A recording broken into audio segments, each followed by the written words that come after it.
Okay, I like the sound of the last one because you're spreading the cost of the asset over its useful life. That makes sense. We can check the exact definition for depreciation because they are quite specific. So question 1 we went with 2 only. That was the realization. Okay, 2 only. Realization was on page substance over 4, page 50. Okay, question 2 is looking at depreciation. Okay, so let's revise. What is depreciation? It's depreciation. It's the non-current assets cost that's being decreasing because of use. Okay, so depreciation came up in chapter 19. The heading for chapter 19, depreciation of non-current assets, page 145. Okay, the last one sounds good, but let's just confirm. Okay, the depreciation. The block in the textbook has a definition. Depreciation is the portioning of the cost of a non-current asset over its useful economic life. Why does the business charge depreciation on its non-current assets?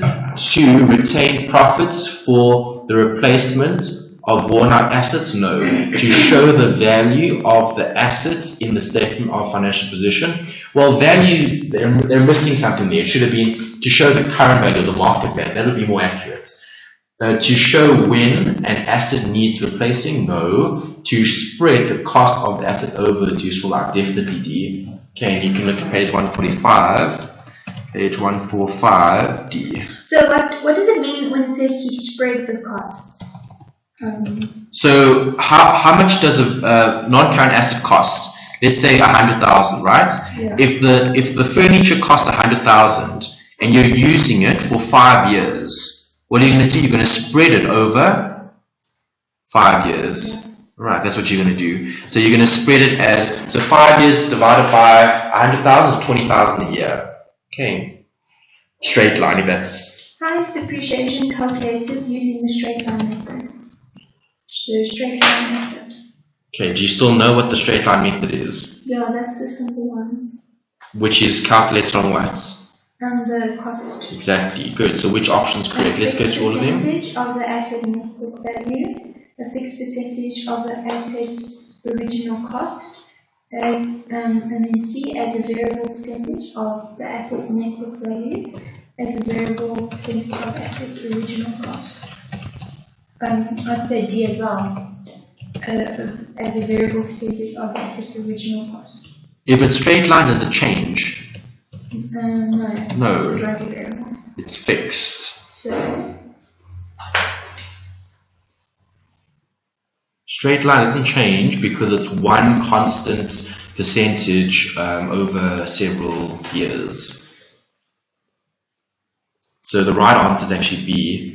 A fixed percentage of the asset's original cost. The cost doesn't change, and you take a percentage of it. So maybe just to show that, here's the depreciation chapter. Straight line method, here's it. There. The straight line method requires that the same amount is charged annually to the income statement over the lifetime of a non-current asset. Let's see, do they give a definition? No, they give you carrying value. Right, but then they give you an example. Right, it's definitely fixed. It's a fixed percentage. It doesn't vary. So this year we take 20%. Next year we take 30%. We don't. We take the same percent every year. We just prorate it if we need to.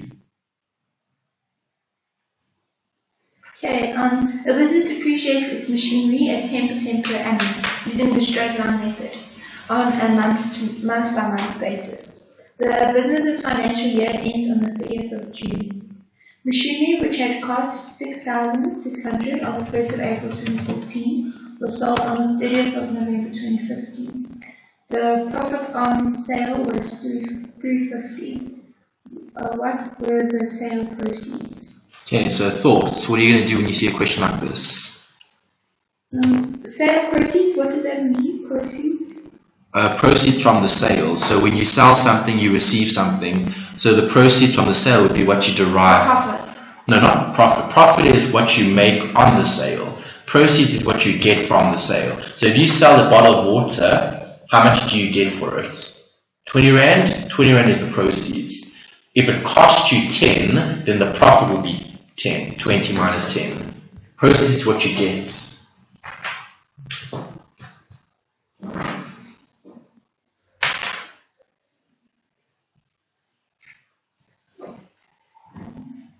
Okay, so what else stands out from that question? So a business depreciates machinery at 10% per annum in the straight line method. The business financial year ending on the 30th of June. Machinery had the cost of that on the 1st of April 2014 and was sold on the 30th of November 2015. The profit on the sale was $350. What were the sale proceeds? Yeah, so what's the focus of the question? The cost was $660 and the profit was $350, so we should add that to the proceeds. Yeah, but what's the focus of the question? What is the question focusing on? Disposal. There we go, asset disposal. So now we know what to do. Okay, asset disposal is a T account. So you draw up a little T account and you complete the T account to find the missing figure. What figure do they want? The sales proceeds. Okay, so let me draw up a little T here and then we can discuss it. Okay.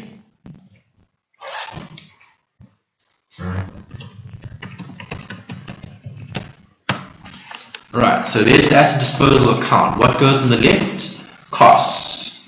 So what was this? Machinery. How much did the machinery cost? We read that. 6600. 6600. Okay. When did we buy it? We need to look at the accumulated depreciation. So when did we buy the assets? Let's write a date. A business depreciates the machinery 10% per annum, month by month, and the year end is 30th of June. Machinery which cost $660 on 1st April, 1 April 2014 was sold on, okay, sold on, what was the other dates? 30 November 2015. Right, so there's the timeline. I used the asset for that period, so I must depreciate the asset for that period. Cost. Right, so if I've started here and I've ended there, how many months is that? April to November. April, May, June, July, August, September. April, May, June, July, August, September, October, November, December, January, because it's a whole year. So there should be 1st April 2015. Okay, so from 1st April 2014 to 1st April 2015 would have been 12 months. From 1st April 2015 to November, April, May, June, July, August, September, October, November, 8 months.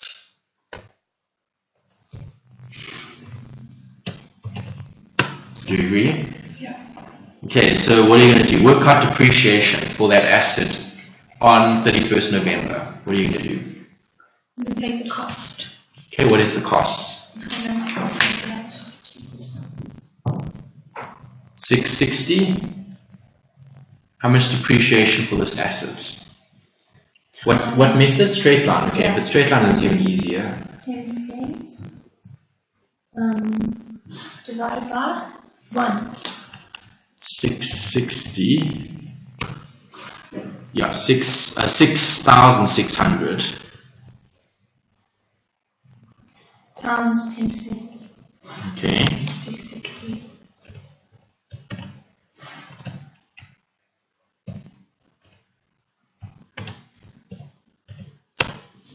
Fine, so that's the depreciation for that year. Now, what is the depreciation for that period? 8 months. So then say 66 times 10% divided by 8. Times 8 divided by 12. Yeah, I can't do all that. Times 8 divided by 12. 440. So what is the depreciation on the asset from there to there? 440 plus 660. Exactly. And that's the depreciation. This plus that. Okay, they want you to find what? Sale proceeds. Okay, so sale proceeds would have been what? Debit the bank, credit the asset disposal. So there would have been bank here, asterisk. This would have been the missing figure. You want it. Right, what else do you know? Was there a profit or loss on the sale? Profit of 350. Okay, what type of account is a profit? Credit. An income, yeah, so it's credited. So you would have debited the asset disposal and you would have credited the profit on sale. Okay, so that tells me I need to put that there. Profit on sale. Okay, what is the profit on sale? Was it 350, 360? 350. Okay, let's balance the accounts. Okay, this side's obviously bigger.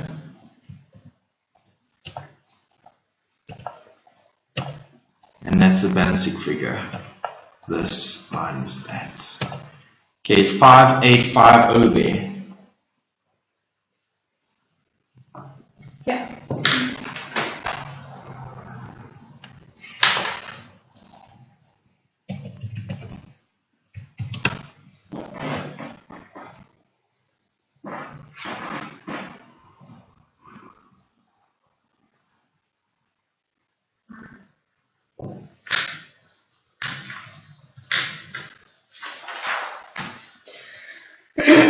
The table shows information relating to the non-current assets of the business. What is the cost of the additions in the year? What is the cost of the additions in the year? Cost of the additions. Yeah, so they're looking at movements during the year. Okay, so question 5 is asking you to work out how much did they buy during the year. What do you know? Well, first line item says what?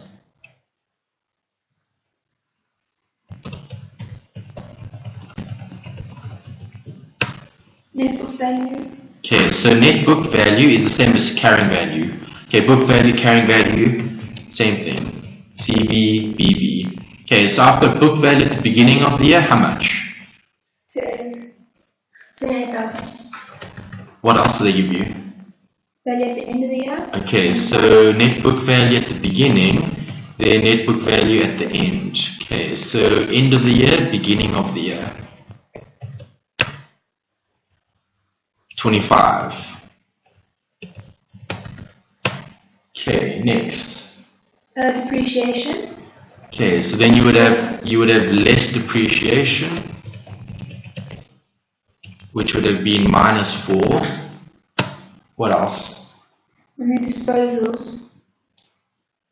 Disposals, and then you would have had less disposals, less asset disposals at book value. Is that at book value?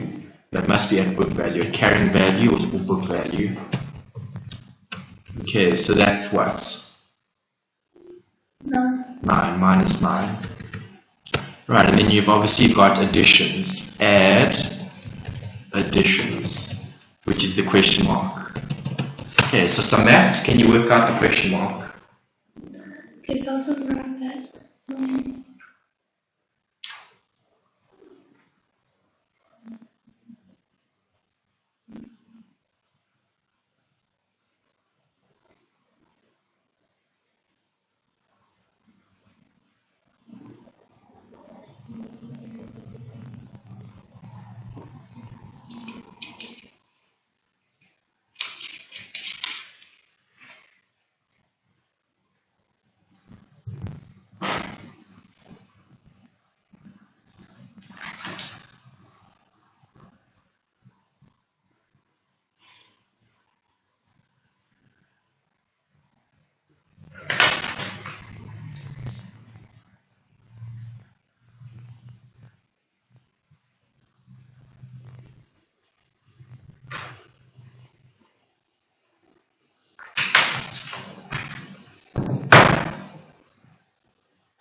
10,000, I think.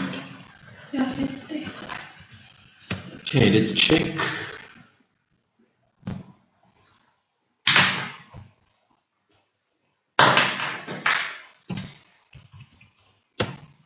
Yes, agree with 10,000.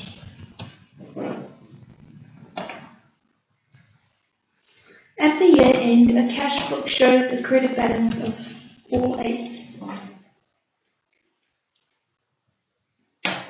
The bank statements included bank charges of $25, which had not been included in the cash book.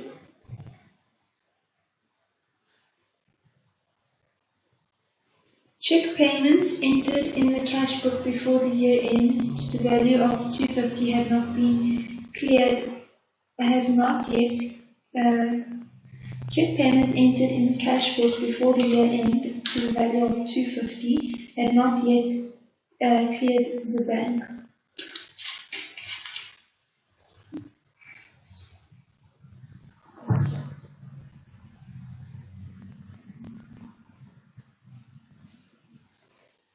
How would the bank balance be shown in the statement of financial position?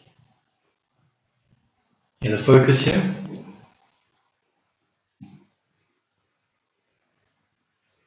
I think it's missing. What focus? What section? I don't know. Bank recon. Oh. What does it say? At the year end, right? Cash book is how much? Credit balance of 48. Okay, so cash book shows what?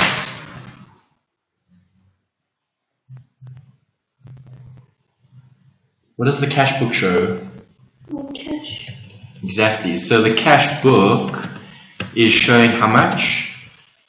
A credit of how much? What is it? 48. Yeah. Okay, so credit is what? Positive or negative? Positive. No, cash is what type of asset? Oh, it's a debit. Well, it's an asset. Yeah, cash is an asset. So what type of account is it? It's an asset. So if it has a credit balance, it has what? Negative. A negative 48. Right, what else? Read the next line again. Let's record it appropriately. Bank statements included bank charges of 25, not being included in the cash book. Okay, so what are they telling you here? They're telling you that the bank statement, which is external to the business, is showing bank charges. Adjust to reconcile. Just. Correct. So the cash book is going to go up or down? Down. Correct. So you're going to less bank charges. So let's minus another. How much were the bank charges? 25. Okay, minus 25. Okay, so I've got 4,800 as the opening balance, and I'm subtracting bank charges that I haven't captured yet. Check payments entered in the cash book before the year end to the value of $250 had not been cleared. Not yet cleared the bank. Okay, so adjust to reconcile. What's happening here?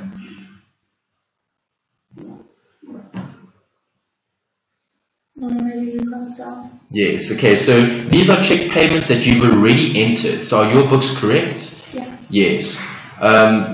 That's for the year end to the value of 250 had not yet, I think they've missed out a word, have not yet been cleared by the bank. So the bank hasn't processed it, yeah. So that would have been a reconciling item. That would have been an outstanding checks. Not cleared, reconcile. Okay. So then the difference or the balance, because they asked you how would the... So this would be plus 250. No, you wouldn't do anything with it. I'm not warning how good things. Yeah, so am I adjusting? No, I'm not. What am I going to do? So aren't you going to plus 250? No, only if I'm adjusting. Am I adjusting here? No. Okay, you reconcile or you adjust. You do one or the other. Okay. So I'm not adjusting with that. Okay, why? That says I've done something the bank hasn't. So I just have to wait for the bank to clear those checks. Right, so you're just going to adjust your cash book. So the new cash book balance is this minus that, which is minus that, minus 825. Minus 4825. 4825. Current liability 4825. B.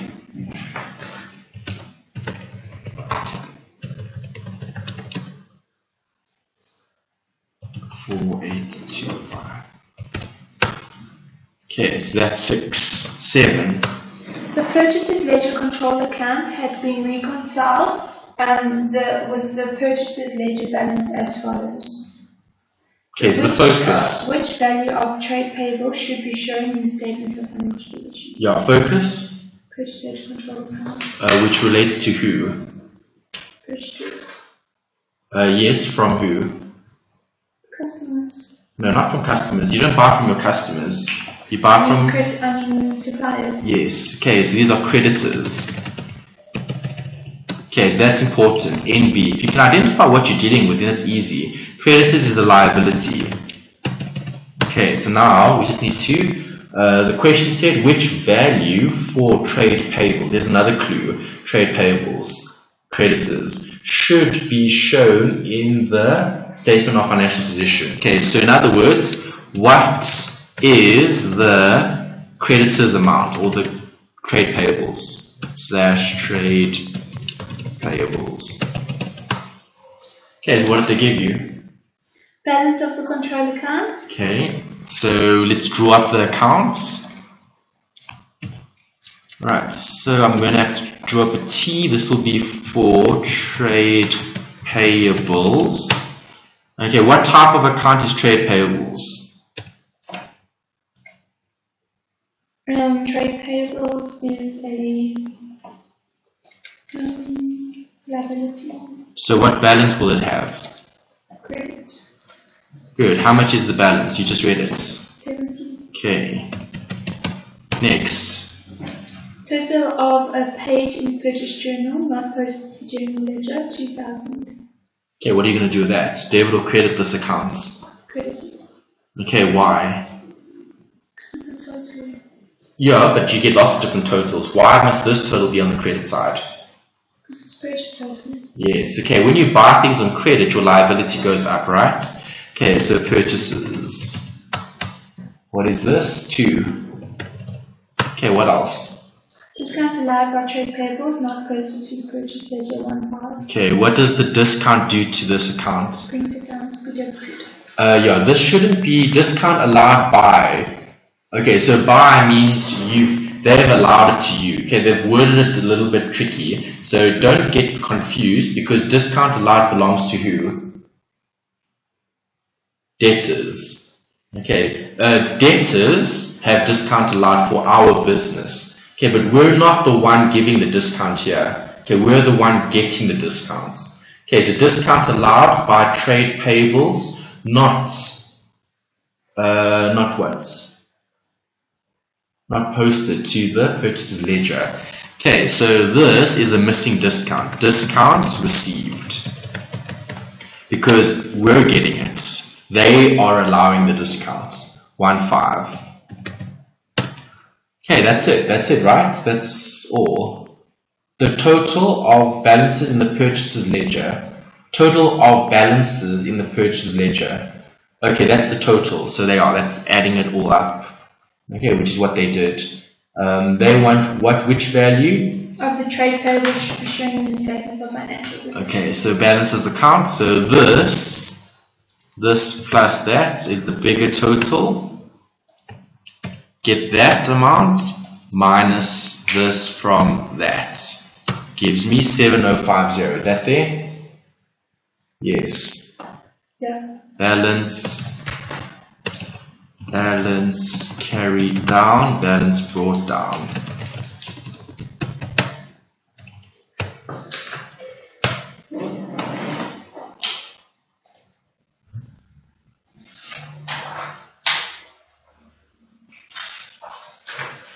Trade receivables balance at the start of a period were 30,000 and were 38,000 at the end of the year.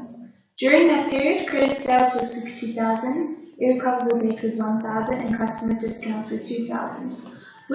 How much did the company receive from its customers in that period? Okay, thoughts? How much did the company receive from its customers in the period? So trade receivables balance at the start of the period was that. So start of the period and end was 38 during the period. Sales, irrecoverable debt, and discounts.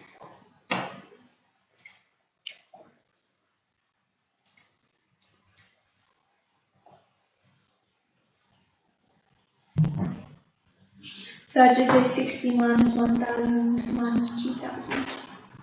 Yeah, okay, what's the focus? That's always important. Who does this relate to?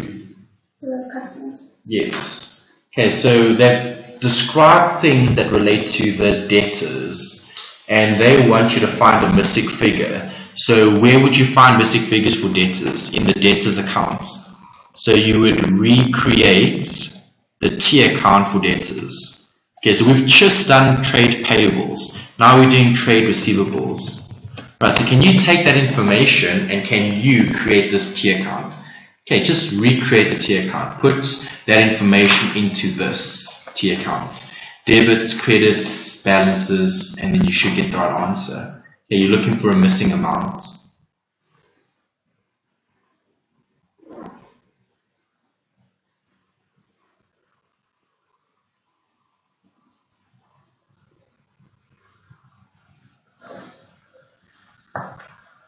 Okay, so at the start of the period was 30, so trade receivables is an asset. So at the start it was 30. Okay, that's a good start. How much? 30, yeah. Credit sales was 60.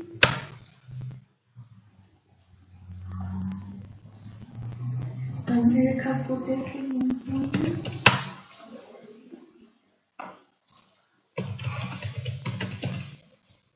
Bad debts or credit losses, good. Customer discounts left.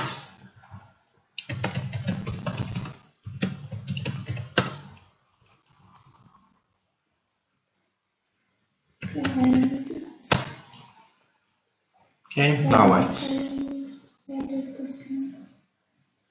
And then end, so the end was, so that would be, so this end amount would be the balance brought down. Where do you see the end amount? What do we know? Yes, that will be brought down, carried down, yeah. So what was the missing amount? What are we looking for? Read the question again, it'll say.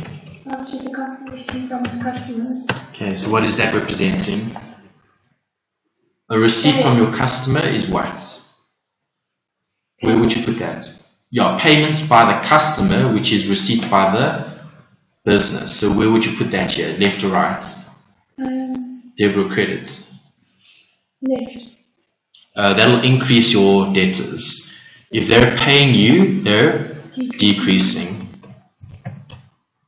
Bank CRJ? Question mark. Okay, that's what you're trying to find.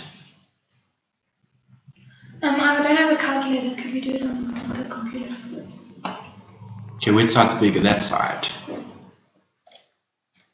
That's 41. This is bigger.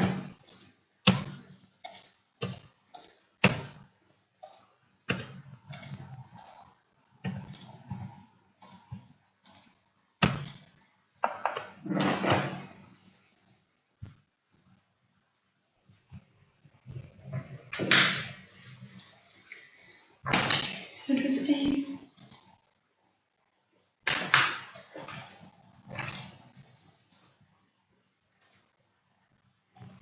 Okay, at the start of the year, the provision for doubtful debts was 19,600.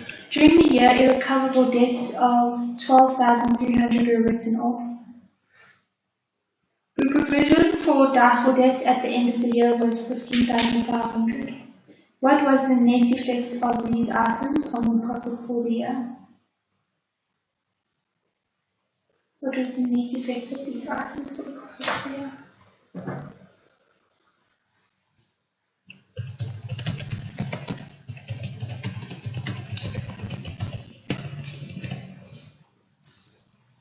Thoughts? Profit for the year refers to what? Which statement? Income statement. Okay. Right, so now we know what we're dealing with. So I need to know what those transactions are going to do to my income statement. Will it increase the profit or decrease the profits? Okay, so let's go back and analyze the transactions. What is the first one? They spoke about the provision, eh? Yeah, so the beginner is 19,600. Yeah, at the start, yeah, the provision was, so let's just write that down. So provision for doubtful debts. Okay, 19,600. 19,600. Okay, that was the start. They said during the year, irrecoverable debts of, that was written off. Okay, will that affect the income statement? Definitely. You would have debited bad debts. You would have credited debtors. Okay, how much was that? 12,300. Okay. Right, so there's one. That will definitely affect the profit. Okay, then just carry on the last part. And then at the end of the year was 15,500. What was 15,500? The balance at the end. For which accounts? For the doubtful debts. Okay, for the provision. So then this, that was beginning of the year, BOY, and this is end of the year. Okay, so the provision at the end was 15,500. Okay, so did you increase or decrease the provision? Decreased. How do you decrease the provision? Provision is a negative asset, so it's credited to debited. Good. Okay, so you would have debited the provision for doubtful debts,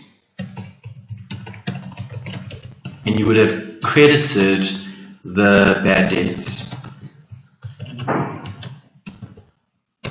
Okay, so looking at the provision went up or down? It went down. This went down by how much? Let's see, the difference is minus 4,100. Okay, so 4,1 is there, and that would have affected your bad debts by credit. Okay, so credit would have increased income, right? A debit would have decreased income. So the net effect is, this is a minus 1, 2, 3. This is a plus 4,100. So the net effect is A2. A2 decrease, yeah. Yeah, minus A2.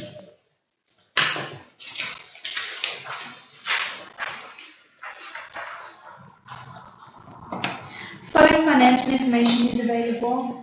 Inventory at the 1st of January, okay, what are the value of gross profit and profit for the end of the year? Values for gross profit and profit at the end of the year. Okay, so the following financial information is available. Inventory at the 1st of January 2016, 800. Inventory at the 31st of December, 11. Purchases, 9,000, carriage invoice, revenue, discount received, and other costs. Yeah, so they want you to work out gross profit, hey? And profit. Yeah, how do you work out gross profits? Sale minus cost of sales. Good. Do you have cost of sales? No. Right, so you need to get that first. Okay, so that's gross profits. Alright, do they give you sales? Can we put that figure in? They give us purchases and they don't give us sales. Sure. What's another word for sales? Revenue. Okay. 18,000. 18,000. Right, cost of sales, did they give you? No, I don't have to. Yeah, they gave you information relating to which accounts? Inventory. Okay, so we need to recreate a T account for inventory. Okay, so let's copy paste inventory.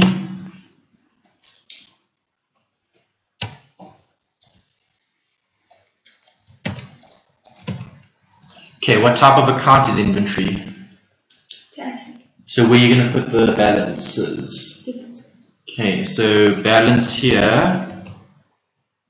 Balance at 1st of January. 1st of January is opening, hey, 800. Balance at the end is how much?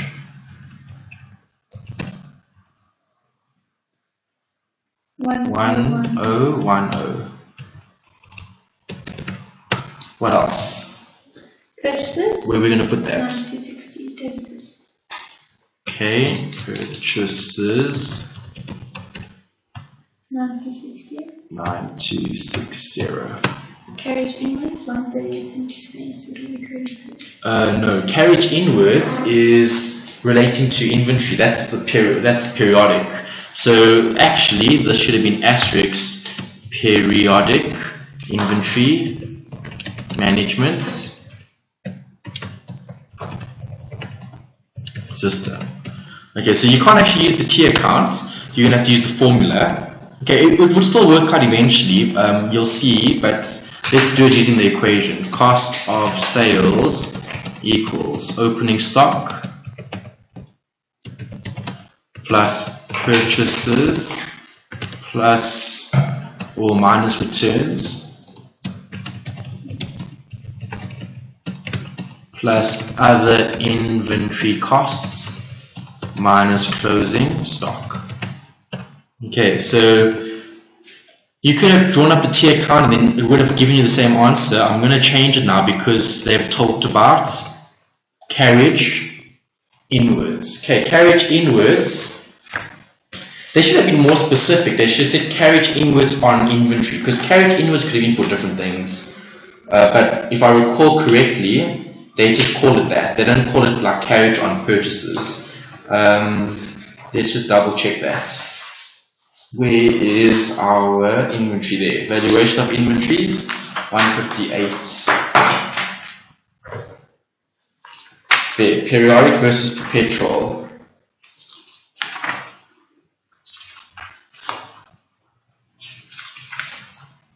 Okay, nothing there, so let's go to the trading accounts. Trading account is profit and loss, so 122. Okay, there's the trading account, there's the gross profits, there, treatment of inventories. Let's see the carriage, the evaluation of inventories. Where's the inward stuff here? There, carriage inwards here, page 128. Carriage inwards is an expense incurred when a supplier charges for delivery of the goods purchased. Because just remember that that relates to inventory.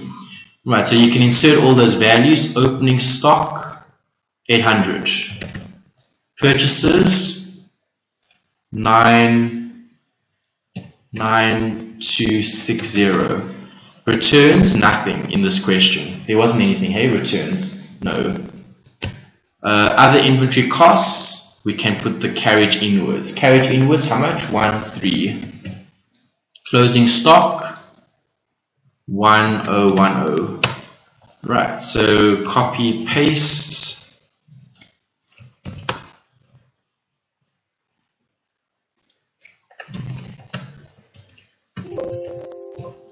9180 is the cost of sales. Okay, that's going to go there.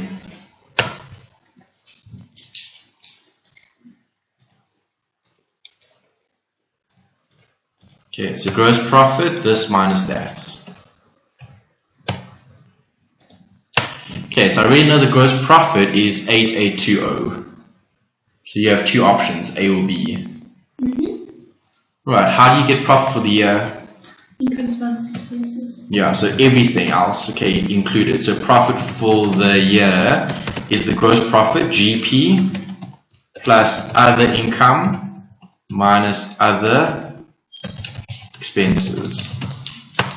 Okay, so profit for the year is the gross profit of 8820 plus, do we have any other income?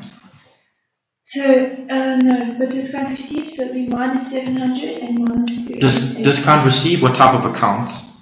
Discount received, we're receiving a discount, then it is an income, so yes. plus 700. And then other costs? 3880. 3880 equals, okay, so if you type that into the calculator,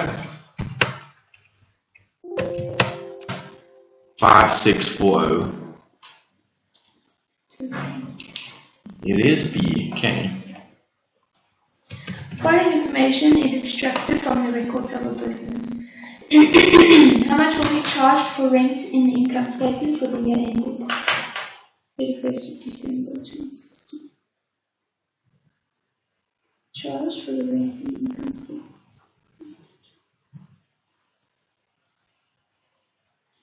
Okay, on the 1st of January 2016, rent paid in advance 4,000. During the year ended 31st of December 2016, rent was paid for 41,000. At the 31st of December 2016, rent paid in advance 7,000. Okay, thoughts? So in advance, it's called. Okay, yeah, so if it's rent paid in advance, if you pay something in advance, what is that called? Prepaid. Yeah, prepaid expenses. Correct. So this is an adjustment that you're doing to which account? The rent. Okay, they wanted what? Let's just read the question again so we know what to find. How much will be charged for rent and income statement for the year ended? Okay, so T account again. Rent. Is this rent income or rent expense? Rent. How much will be charged? Which one? So income or expense? So expense. Correct. So debit or credit? Debit. Good. Okay, so we need to insert the right values here. Okay, in the rent expense account. Remember, rent expense is an expense, so I'm going to debit this account and I'm going to close things off to profit and loss.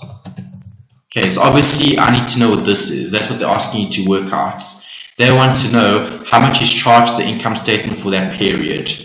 Okay, right, so what did they give you at the beginning? 1st January, rent paid in advance. Okay, rent paid in advance. Rent paid in advance is what type of account? Liability, isn't it? No, asset. Why? Because it's an asset. It's prepaid. So prepaid rent is a resource because you're either going to get that money back or you're going to be using the building, okay, if it's rent. Alright, so prepaid rent is a resource, so it's an asset. Okay, if it's an asset, it would have had a debit balance. Okay, this would have been a debit balance for the prepaid rent. Brackets, beginning of the year. Right, so how do you remove a debit? By crediting it. So if I credit the prepaid rent, I'm going to debit the rent expense. Okay, so this would have been prepaid rent. What was the date? 1st January 2016. How much was it? 4,000. Okay, what else? During the year ended 31st of December 2016, rent paid was 41. Okay, so rent paid is bank. Rent paid would have been debit the expense, credit the bank. How much? 41. Okay, and then the last part? And 31st of December 2016, rent paid in advance, 7,000. Okay, so that would have been debit, prepaid rent, and credit rent expense for the current year. That's for this year. So if it's this year, you would have credited the rent expense.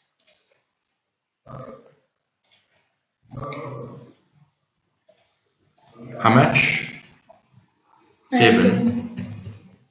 Okay, so that would have been prepaid rent for this year, which was 31st December. 31 December 2016. Okay, so let's just find the missing figure. Which side's bigger? This side, obviously. This plus that. And then profit and loss will be the difference. This minus that. Okay, 38,000.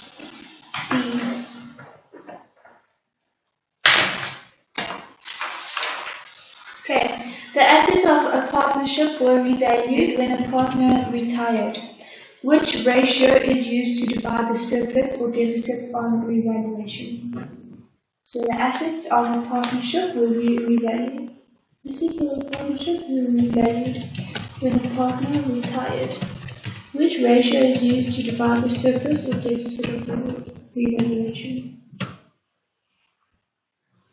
So new capital accounts, new profit sharing, old capital accounts, old profit sharing. Which is used to divide the surplus or deficit on revaluation? New profit sharing, that's it. No, it's the old profit sharing ratio because it's existing. So the existing partners get the benefit. So the revaluation occurs when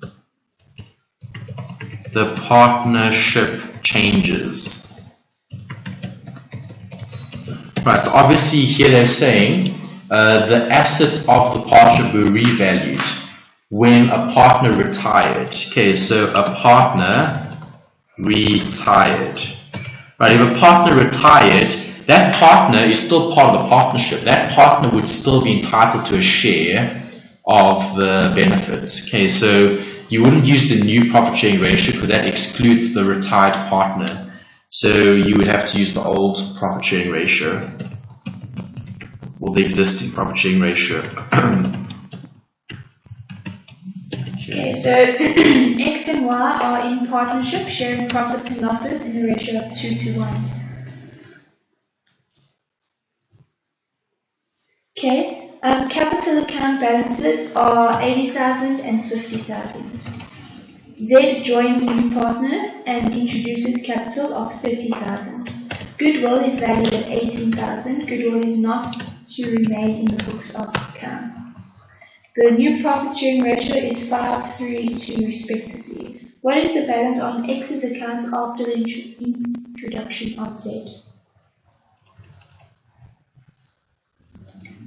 Okay, so we need to look at the balances for each one. We know what the ratio is. Okay, so X had how much? 2. 80,000 and 50,000. Did they give that to you in the question, eh? Okay, so you can write 80 there and 50. Okay, so that was what they started with. Then Z joins as a new partner and introduces capital of 30. Okay, so Z is also here, and Z gives 30.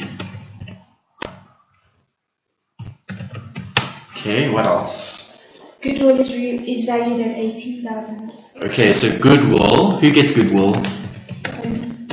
Who? Which ones? They're all owners now. X and Y are the existing ones. Okay, so goodwill is distributed to X and Y because they're the ones creating it.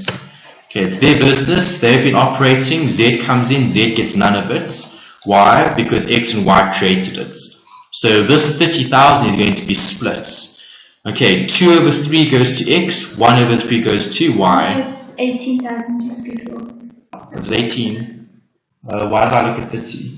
30 is what Z joins with, but 18,000 is goodwill. Okay. There's 18. Yeah, so the 18 needs to be split. Right, so split 18 and then add that. So add share of goodwill. Right, so 18,000 times 2 over 3. Okay, so he gets 12.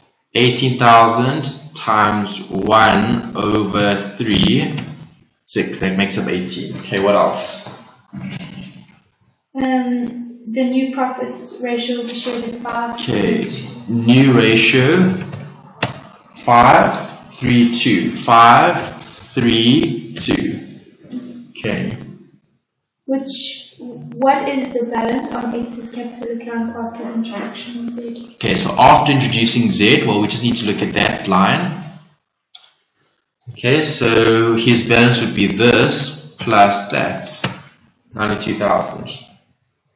That's not sure. That's not there, so let's check.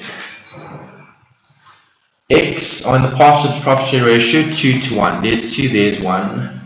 Capital account balances for X 80, Y 50. That's fine. Z joins as a new partner and introduces capital of 30. So Z's coming in, that's 30. Okay. Goodwill is valued at 18. Goodwill is not to remain in the books of the accounts.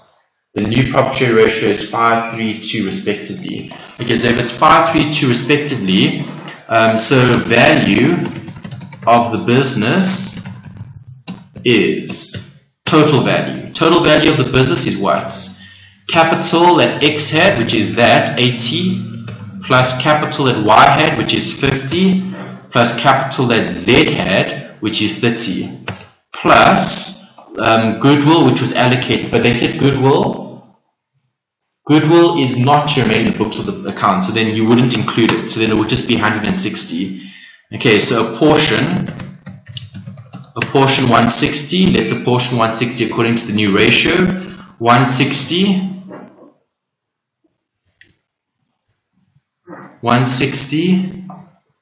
times 5 divided by 5 plus 3 is 8, 9, 10 divided by 10. 80,000. Is that there? What is the balance of X's capital after the introduction of Z? After you've introduced Z, the value of the business, let's include the goodwill. They say it's not included though, but see, they say here, where is it? Goodwill is not to remain in the books of the business. So you would include it, but then you have to pay them out. So you pay them out the goodwill. But if we include goodwill, let's see what we get. Maybe we get one of those answers. Goodwill. Okay, so goodwill was how much? 18,000. So let's put an 18 there. Okay, which makes the new valuation that plus that. Okay, so we change this and we make that this one. 89,000, is that there? No. 59 and 83. Yeah, then this is the problem. I would query this one because what we've done is correct in terms of the valuation. So you're either working out the share of the business. So 92 is a possibility. Okay, 92 is a possibility here, which is what we showed earlier. How much did X start with? 80. What does X get? X gets a share of the goodwill, which was 18, which is 12. So 80 plus 12 is 92. I would be looking for 92 there. 92 would be the answer. Okay, if we work backwards, because goodwill, let's just write this down. Total consideration. Goodwill, the formula for goodwill is total new partnership capital. Partnership capital minus total new partnership capital. Total consideration minus that. Total consideration minus new partnership capital. Okay, the goodwill here they said was 18. So Z is paying how much? Let's try this working. Z is paying, he's paying 30,000 for 2/10 of the business. Okay, so let's try this. So goodwill is 18,000 equals total purchase consideration would be 30,000 times 10 over 2. Okay, minus the new partnership capital. New partnership capital. Let's see what we get here.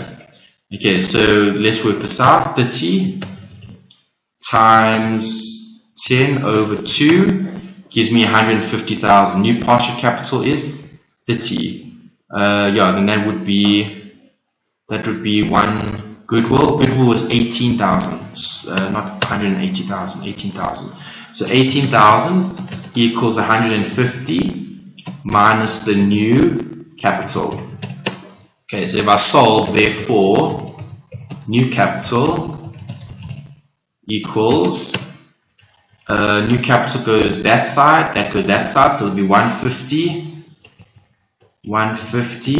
minus 18,000 equals 132. Okay, that's 132, that would be the new partnership capital. Right, so then if we look at what Z contributed, Z contributed 30. The new profit sharing ratio is 5 to 3 to 2. Yeah, so then if we can split that, let's check. This times 5 over 10 gives you 66. No, not be either. Yeah, so I'm going to delete these other workings just to see if I could get an answer. That wouldn't apply. That wouldn't apply. That's fine, yeah. 92. You have to allocate goodwill to X, and then X gets the goodwill. Okay, so L, M, and N were in a partnership, sharing profits and losses in the ratio of 5 to 3 to 1, respectively. N retired from the partnership on the 31st of October 2016, when the balance on the capital account was 142. Goodwill was valued at 54,000 and would not remain in the books of the accounts. Non-current assets were revalued from 18 to 14. N was paid all the amounts due to her from the business bank account. How much was N paid on retirement from the partnership?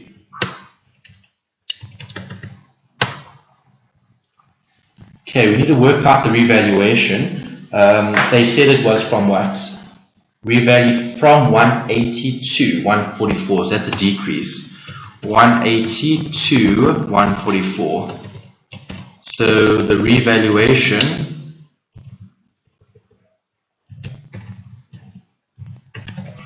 is a decrease in value. Okay, the difference here is 188, no 180, 188, 180, yeah, 180 minus 144. 144.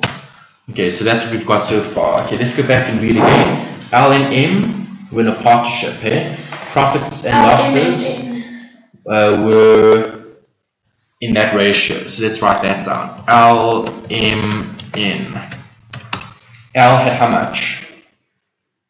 4. 4, 3, and 1. So the total is 8. Okay, next. Goodwill was valued at 54,000. N retired from the partnership on the 31st of October. Okay, so the capital account was 142. Okay, so N is leaving, retires.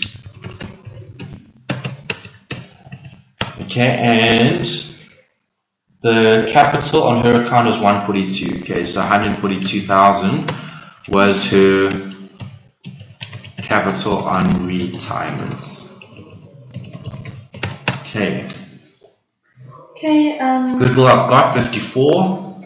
Non-current assets were revalued from 180 to 144. Okay, so non-current assets. So yeah, I looked at that already. That's the 180 to 144. So that means the assets have decreased in value. So if you decrease the assets in value, you would have debited the capital and you would have credited the assets. Okay, in terms of the revaluation. Okay, that would have been their share of the devaluation of the assets. Okay. N was paid all the amounts due from the business bank account. Okay, so N was paid out. What else? How much was N paid on the retirement? Okay, so they want to know how much N was paid on the retirement. So that was her capital when she retires. Okay, so this is what she has when she retires. Okay, she would have a share of the goodwill. So give share of goodwill. Right, so let's check what that would be. Okay, so her share of the goodwill would be, the goodwill is 54,000. She has 1/8 of the business, so times 1/8. Okay, so she gets 6,750 of the goodwill. Okay, there was a revaluation, but this was bad. This was a devaluation, it was negative. So the devaluation of assets, okay, needs to be allocated to her. So the assets devalued by 36,000. She needs her share of that. So 36 divided by 8. Okay, so 4,500 would be her share of the devaluation. Okay. What else? That's it, eh? What did they say here? The company, invoice paid. Okay, so that's it. So then here, let's total this. 42 plus her share of the goodwill minus the devaluation of the assets. 144, 250. Oh, that's there. Option C. Okay, done. Next.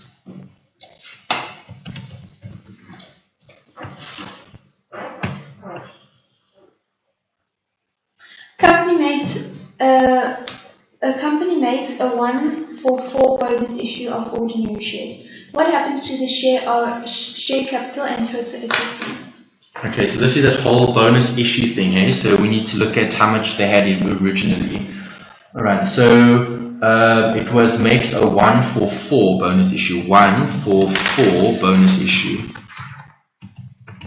Okay, 1-for-4. So that means you're going to get 1 additional share for every 4 that you hold. Okay, what else they say? Company makes 1-for issue. What happens to share capital and total equity? Okay, so it's a question where you've got to use your own values. Okay, so assume current share capital is, let's just use 100 just to keep the numbers easy. Okay, the bonus issue will be 1 share for every 4 held. So 100 times 1 divided by 4 is 25. So the new issued shares brackets in terms of number of shares would be, let's work it out. Okay, so the new shares that I would issue would be 125. Okay, so that means I've got 125. So I've got more shares. So the share capital and total equity. Okay, total equity we need to look at separately. Okay, let's say these 100 shares are worth R1 each or $1 each. Okay, so if they're worth $1 each, the existing equity would be 100. Okay, you're issuing 25 shares worth $1 each, but the existing equity would change because you can't. You're giving way more shares, so you're diluting the worth of the business. Okay, basically you're issuing more shares, so the shares that you have now are worth less. Doesn't make sense because the company's still worth the same. Okay, the company's worth 100. We said 100 shares worth $1. So that means that you've issued share capital and now you've got 125 shares. So the existing equity would still be 100, but then the price would be different. The price would be 100 divided by 125. Okay, so it'll be 80 cents. 80 cents a share. Okay, so this would be the new, that would have been the old.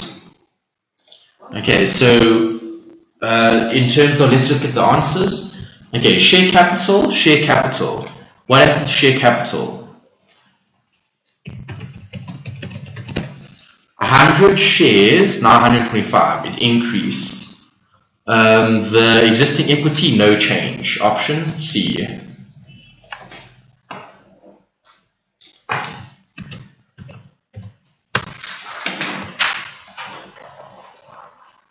Okay, a company has the following: 12,000 ordinary shares at $1 each, 10% debentures, which is 10,000 rand. It made a loss of 15,000 for the year ended 31st of December 2016. An interim ordinary dividend of 0.20 per ordinary share was paid on the 30th of December 2016. An ordinary dividend of 0.40 per ordinary share was proposed at the 31st of December 2016. The retained earnings balance in the statement of changes in equity was 20,000. What was the retained earnings in the 1st of January? Okay, so we need the retained earnings. Retained earnings, that's what we're looking for. Question mark. Alright, so retained earnings, you need a balance at the beginning of the year, BOY, and you need a balance at the end of the year. Balance end of the year.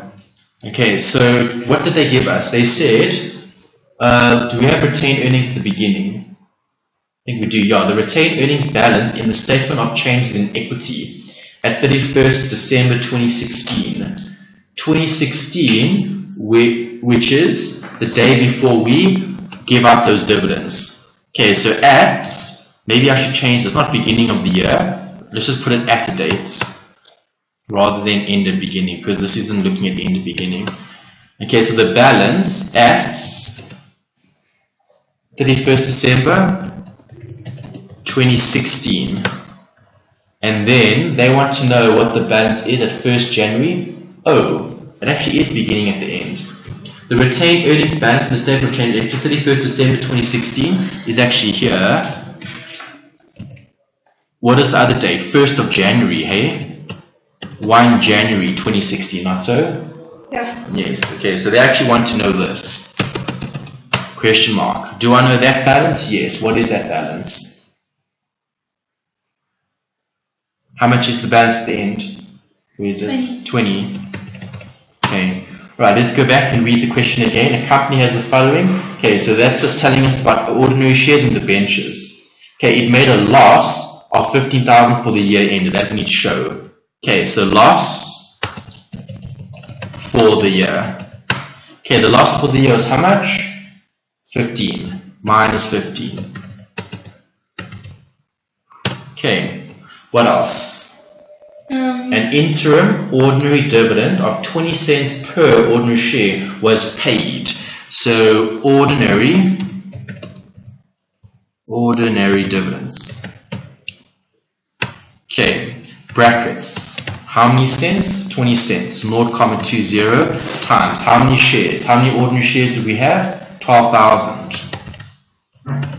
Okay, so 20 cents times 12,000 is 2,400 is the dividend. That's also a minus. Okay, what else? Next. An ordinary dividend of 40 cents per ordinary share was proposed at 31st of December. So it's proposed, it's declared, but it hasn't been paid yet. So so maybe just to write that down. 0.40 dividends for ordinary shares was proposed, not paid yet. Okay, that's what they said in the question. That's it, hey? Mm-hmm. Yeah. Alright, so then we just need to work backwards. So it'll be this plus those amounts. 3,740, is that there? Yes, A. On the 1st of May, a trader lost all of his inventory in fire. He has values for sales and purchases and wishes to calculate the value of inventory lost. Which ratio would you use? Gross margin, profit margin, trade payable turnover, trade receivable turnover. He has values for sales and purchases. Okay, so values for sales and purchases. Hey, that's what they said. Okay, so he has values for sales and purchases, fine. And he wants to see what the inventory lost was. Okay, so there's a fire and he wants to know what the lost inventory is. So lost inventory due to fire. Profit margin. Yeah, I would use gross margin because gross you look at sales and cost of sales. Okay. The following information was available for business. What is the return on capital employed? So return on capital employed is 0. Okay, so let's go get the formula. Do you remember what chapter this was in? You could probably even just look at it in your. Let's see. Let me see if I can find it. This was ratios, hey? I think 21, 167. So here.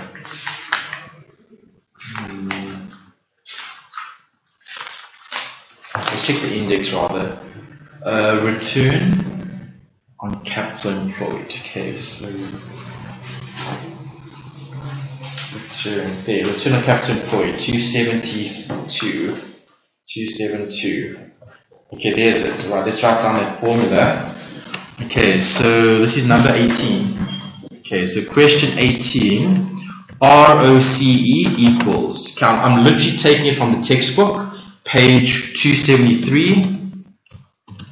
Okay, the formula is profit for the year before interest and tax divided by capital employed. Okay, we need to know what capital employed is again. Let's go back and get that formula. Capital employed. Okay, we need it.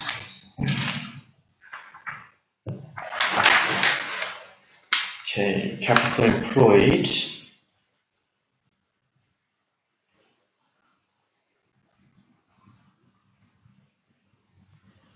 Capital definition, capital expenditure, capital accounts, capital. Okay, it's not in the index.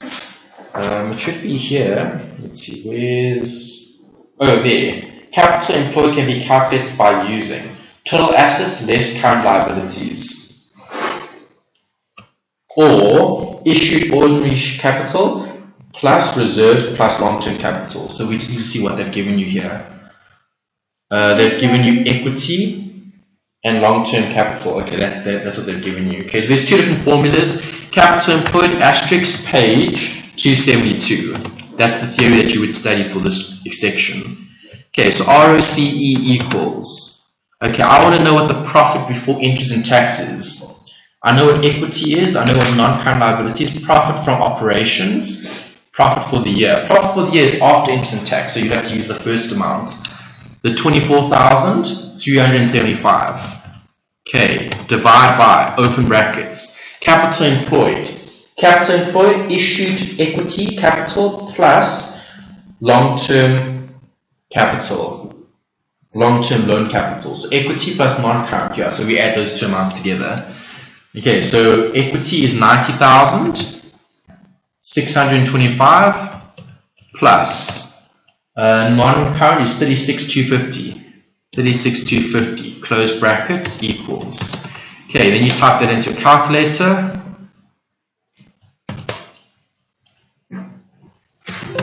And I get an answer of 19,21%.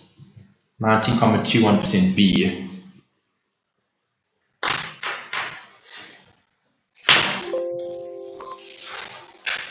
Business provides the following information: non-current assets at cost, non-current assets at book value, revenue and profit for the year. What was the non-current asset turnover? Okay, another ratio. We need to get that formula. There, non-current asset turnover. Is that what they wanted? Okay, that's the right one. Okay, so page 276. Right, the formula, non-current asset turnover. So I'm just going to abbreviate NCAT equals net revenue divided by total carrying amount of non-current assets. Total CV carrying value of non-current assets. Okay, so now we need to get those figures. Non-current assets at cost, non-current assets at net book value. I need the second one. So the second one is your denominator. 3 and 350. Okay, 350,000 is your denominator. Right, I need net revenue. Revenue, profit for the year, net revenue. They didn't give you any sales return, so you would just use the 800,000. So 800,000 divided by 350. Yes, 800,000 divided by 350 gives you, let's see, 2.28. Is that there?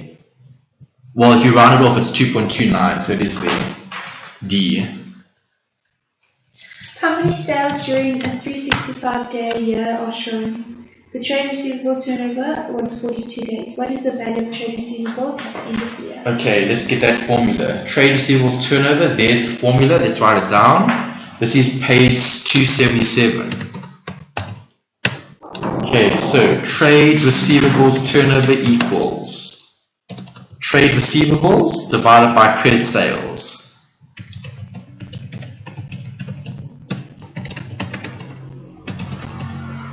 Times 365.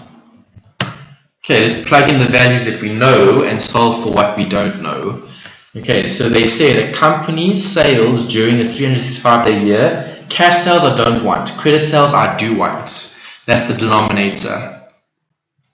How much is it? 927,100. 927,100.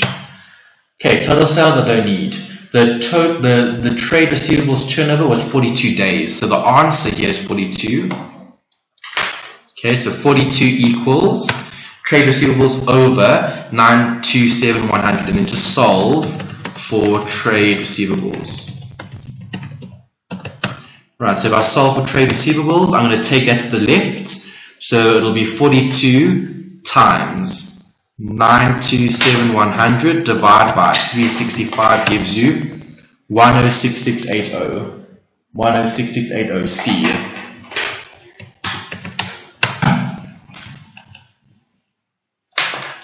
The following details are for the inventory of a company. So inventory at the 1st of January 2016, purchases, and then purchases again. 40 kilos remained as inventory at the end of February 2016. The company used FIFO to value its inventory. What was the value of the inventory at the end of February? Yeah, so FIFO is first in, first out. This is management accounting. So let's just go back to the FIFO stuff. Let's just see. FIFO, first in, first out valuation. So the valuation is whatever you had coming in, so 160.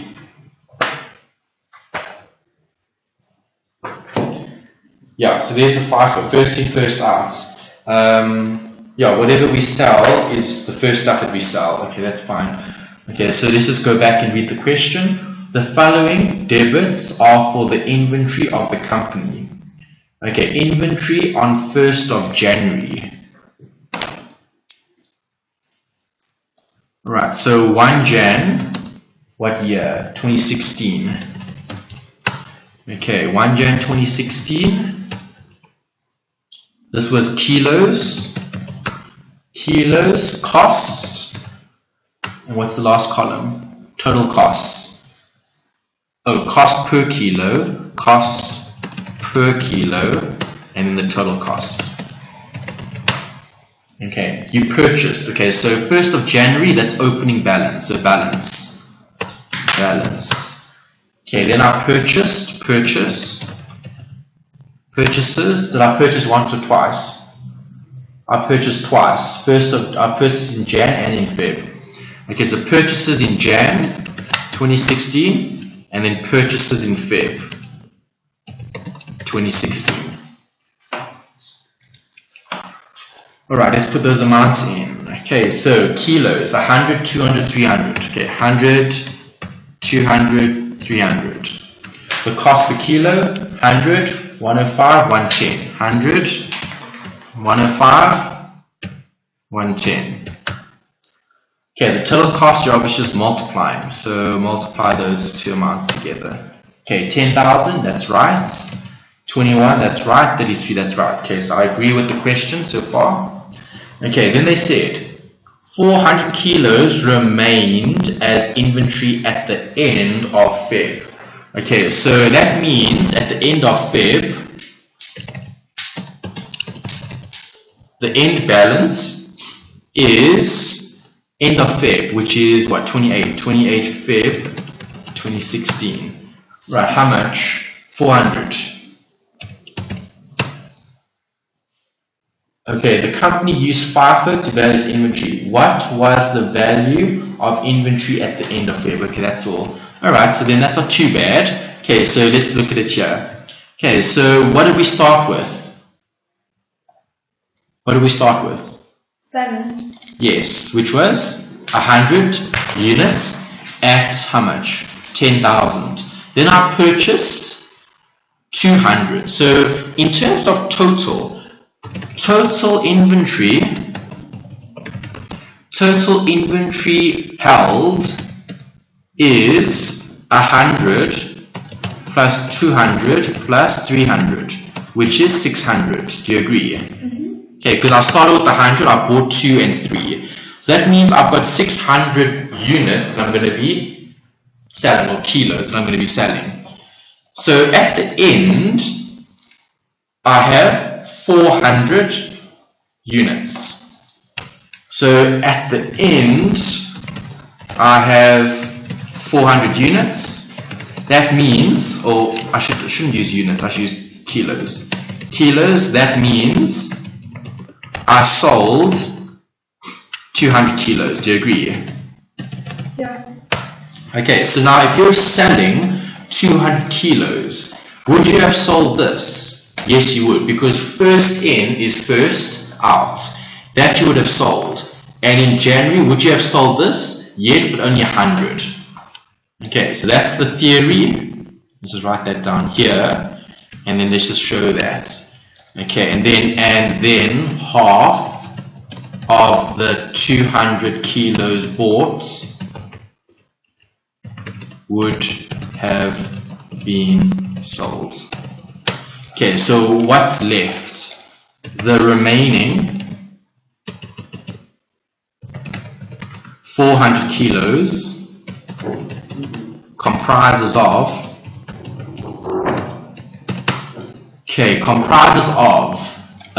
that and this 100 units. Okay, 100 units. So 100 units of this and 100 and 300 units of that, because you haven't sold any of that. First out, first in, first out. Okay, so I think that updated. Yeah, it did update the formula. Okay, so the total here is 43,500. C.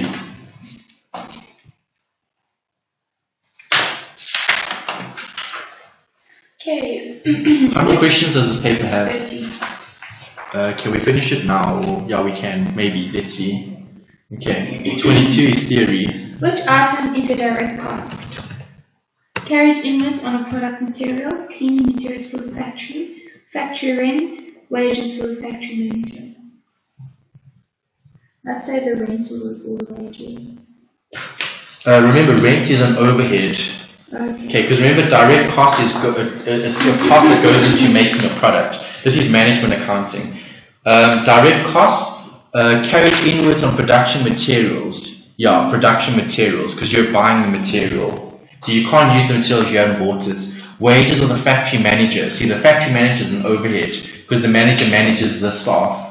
Cleaning materials for the factory. Cleaning materials wouldn't be part of the product. It's the first one. Okay. Carriage inwards on production material. A business has the following information available. What is the value of fixed costs? Selling price per unit, direct labor per unit, direct material per unit, and budgeted sales, and then margin of safety. So what is the value of fixed costs? Yes, okay, so budgeted sales, margin of safety, and then you've got the direct cost. So a business has the following information available. So you've got margin of safety. We need a formula for margin of safety, which is similar to break-even points. Okay, so let's get the margin of safety equation. Margin of safety 312.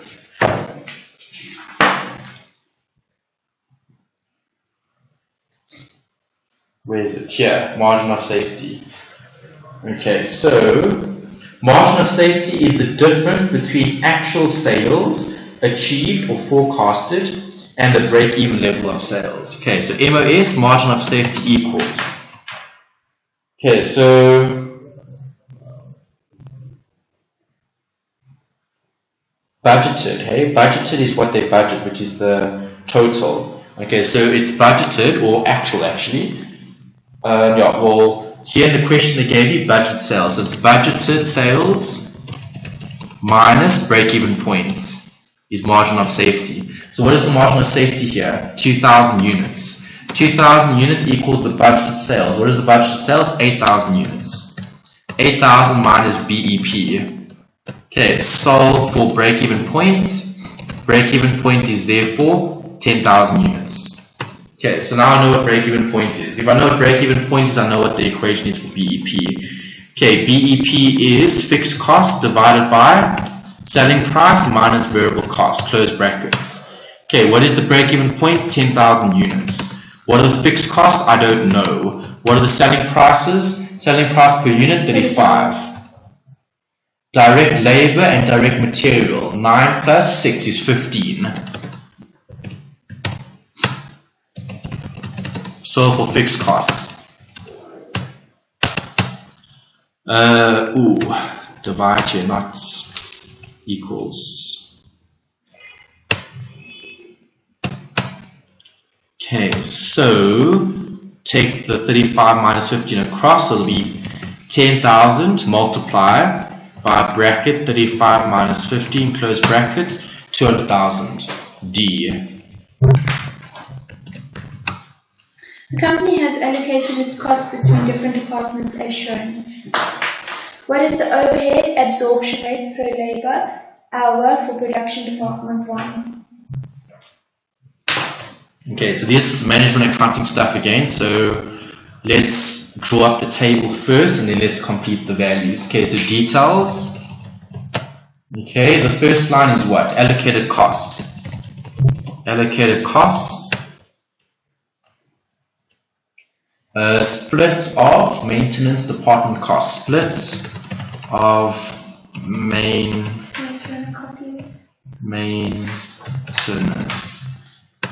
Okay, and then you've got maintenance department costs. Okay, so that's department costs.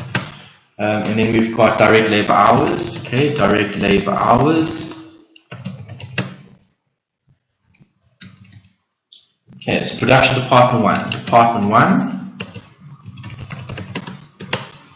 Department 2 and maintenance. Okay, so you've got those three departments here. Okay, so I've got 80,000 here, I've got 60 there, and I've got 10 here. Okay, then split of maintenance department costs, which is 60-40. Okay, so 60% here, 40% there. The direct labor hours, 20,000 hours here, 8,000 hours there. Okay, so what is the overhead absorption rate per labor hour for production department 1? Okay, so we're looking at this department. Okay, so those are the allocated costs for that department, and we're splitting the departmental costs, the maintenance department costs separately. Okay, so we need to copy paste this. Okay, so if I split the cost, I'm going to take 60% of this times 60%, 0.6, which is not a percent. This is a normal number now. Okay, there, 60%. And then I want to do the same thing for this one, but 40% times 0.4. Okay, so what did they say? They said split the maintenance costs 60-40. What are the maintenance costs? 10. If I split it, it's 6 here, 4 there. Okay, so total costs here, total costs would be for department 1 is 80 plus that, which is 86. Okay, you don't have to worry about department 2. I don't actually have to worry about that one. Okay, and the direct labor hours is 20,000 hours. Okay, so if we're looking at an absorption rate, they wanted an absorption rate for what? What is the absorption rate per labor hour for production department 1? Okay, so that would be 86 divided by 20,000 gives you 4.3. Okay, Vikram is paid $10 for an hour for a 40-hour week and at time and a half. Wait.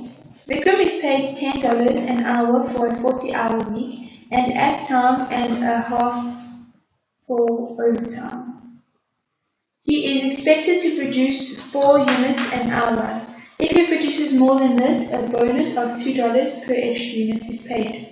Last week, Vikram worked 41 hours and produced 161 units. How much is Vikram paid? Okay, so this is actually more maths than accounting, really. It's just interpreting information. So let's read the first part again. He's paid $10, 10 per hour for a 40-hour week. For a 40-hour week. Right, then he's paid at a rate of time and a half for overtime. So he's paid time and a half. So 10 plus a half is 15. So 15 per hour for overtime. Okay. Right, what else? He is expected to produce 4 units an hour. If he produces more than this, a bonus, okay, so now that's his wage. Bonus is, okay, bonus is $2 per what? Per hour? No. Extra unit. Per extra unit. So per extra unit. Right, and how many units is expected? So expected to produce 4 units per hour. Right, so that's the information. Let's just see what they want. How much hours did he work? He worked 41 hours. So worked 41 hours and produced 161 units. Alright, so let's work out his wage. Okay, 10 per hour for a 40-hour week. So 10 times 40 hours, because he worked 41 hours. And then 15 for overtime. So 15 times 1 hour overtime equals. Okay, so 10 times 40 is 400. 15 times 1 is 15. Okay, and then his bonus. Okay, if he's worked 41 hours times 4 units equals how many units should he produce? 41 times 4. He should be producing 164 units. How many units did he produce? 161. No bonus. Right, so how much do you pay him? 415. Option C. Okay, a business operated a staff canteen at the cost of 12,000. Okay, so costs. What is the most appropriate basis of appropriation for overhead? Oh, don't even need to write this down. There's no calculation here. A book value of canteen equipment, direct labor hours, floor area, number of employees. A business operates a staff canteen at a cost of that, okay? What is the most appropriate basis of apportionment this overhead cost? So a business operates a staff canteen. The canteen is where people eat. G, number of employees. Book value of the canteen equipment, no. Direct labor hours. Direct labor hours would be people working in the canteen, because that's the, it could be number of employees, it could be direct labor hours. What's the other one? Floor area. No, I wouldn't use floor area. Because it's a staff canteen, you could probably go with the number of employees being the most appropriate. A business apportions some of its overhead expenses across its production departments. Why might building maintenance costs not be included with other overheads being apportioned?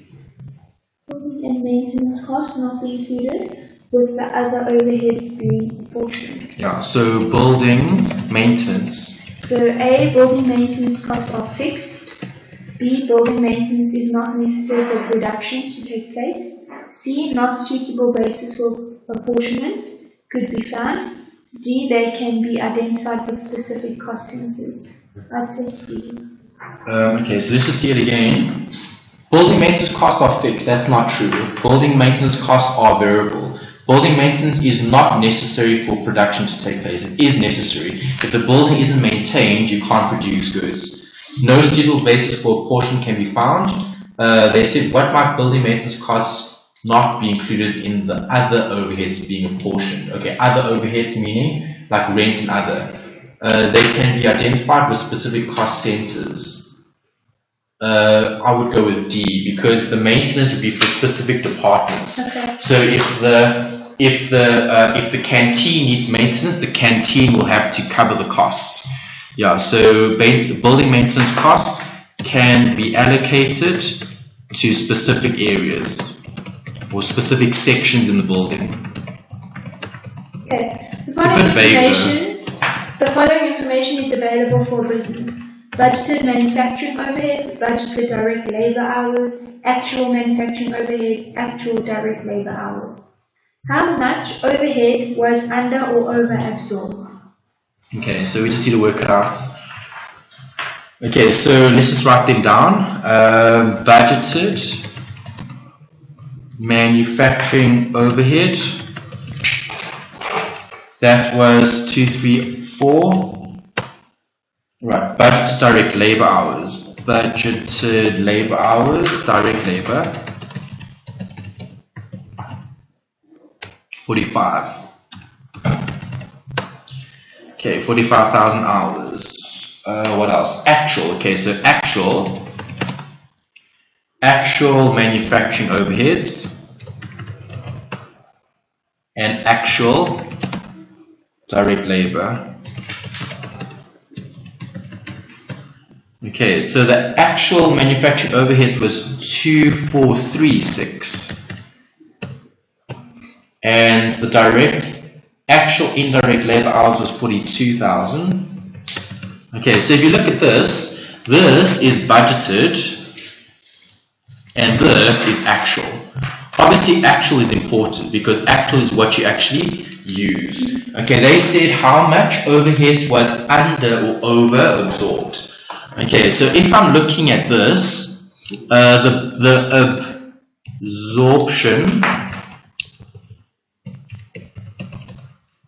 absorption rate according to budget is, okay, the absorption rate according to budget is that divided by that. Okay, so 5.2 per labor hour. Okay, the actual direct labor hours, so allocated costs would be equal to, it would be the 42,000 times the budgeted absorption rate, which is 218. So actual overheads were more than budgeted. So they were over. So let's just put a note here. The difference is the 243 minus the 218 gives you 25,200. That would have been under absorbed. Okay, because your allocated costs were less than what you actually have.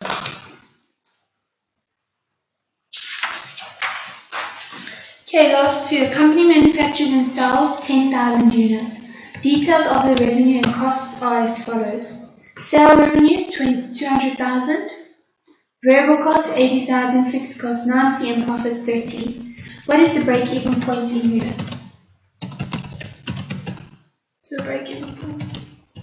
Yeah, so that's a formula. You write down the formula, you plug in what you need. Okay, so fixed cost 90.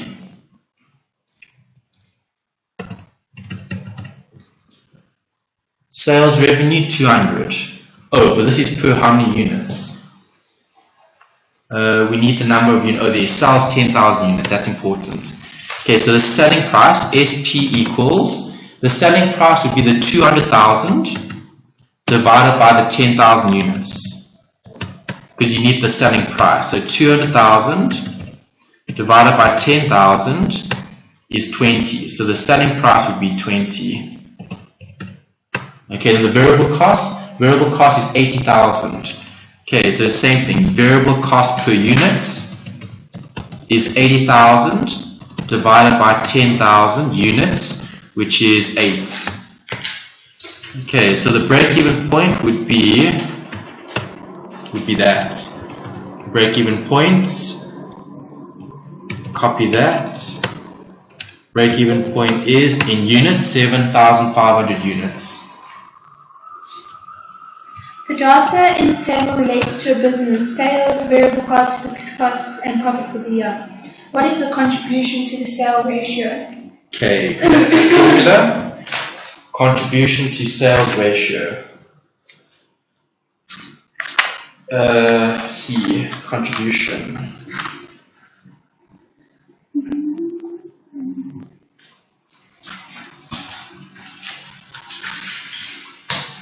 The contribution, no, this is not the, it'll probably be break-even point. I've got break-even point here. Let's see if it's in this chapter.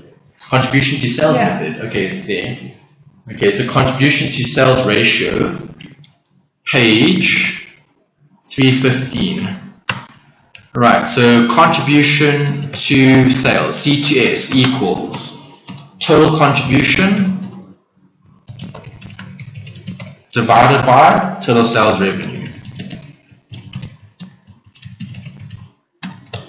Okay, total contribution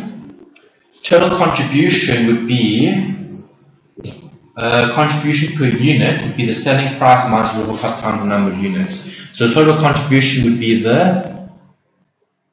we need to work out the total contribution, sales minus variable costs, 6,000, so bracket 6,000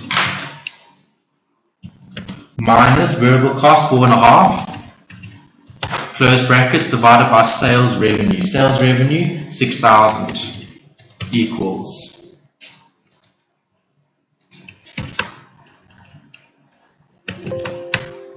25%. That's there. Great.